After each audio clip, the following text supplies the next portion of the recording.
Il Consiglio dei Ministri dovrà approvare un'intesa che poi dovrà essere sottoposta alle regioni, perché le regioni che sono protagoniste devono dire sì o no, e poi il Parlamento potrà discutere. E di questo percorso sull'autonomia del Veneto da ieri sera si può dire che è stato fatto un primo passo ufficiale, ovvero che l'intero governo si è riunito per definire la proposta da fare alle regioni. Al termine del Consiglio a Palazzo Chigi, inevitabili commenti tra chi vede il bicchiere mezzo pieno e chi invece è mezzo vuoto.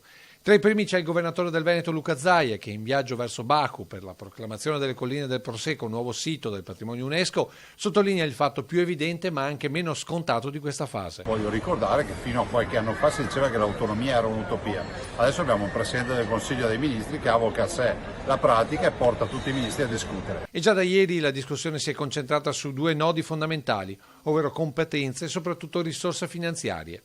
Sulle prime ci sono dubbi dei ministri pentastellati, convinti che cedere 23 materie alle regioni significhi essere fuori dalla Costituzione e spaccare in due l'Italia, con un centro-sud condannato alla Serie B a fronte di un nord sempre più vicino, se non addirittura in fase di sorpasso economico, con realtà tipo la Baviera. Irremovibile su questo punto il governatore del Veneto. Nessuno ci può dire che il nostro progetto sia assolutamente incostituzionale e illegale. Chiediamo esattamente quello che la legge ci concede di chiedere, 23 materie. L'altro nodo è quello economico, con l'accordo di massima che prevede di adottare in prima fase i costi storici, ovvero quanto ad oggi lo Stato spende per i cittadini del Veneto, e successivamente di arrivare ai costi standard, ovvero a quanto si dovrebbe spendere per garantire in tutta Italia lo stesso servizio.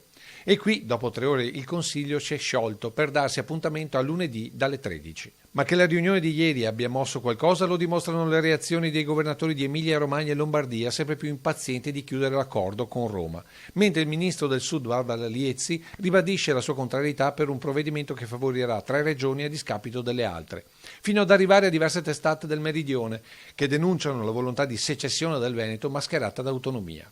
Tutti segnali che, secondo il governatore Zaia, indicano come si stia percorrendo la strada giusta. Siamo pronti per la partita, spero che alla prossima riunione ci dia modo di chiudere questa fase, che è la fase nella quale il governo, il Consiglio dei Ministri, elabora la sua proposta da fare alle regioni. Poi la vedremo. Ovviamente io non firmerò, proprio per il rispetto che ho per i veneti, accordi a ribasso. Non esiste che 2.328.000 veneti siano andati a votare per trovarsi un accordo a ribasso.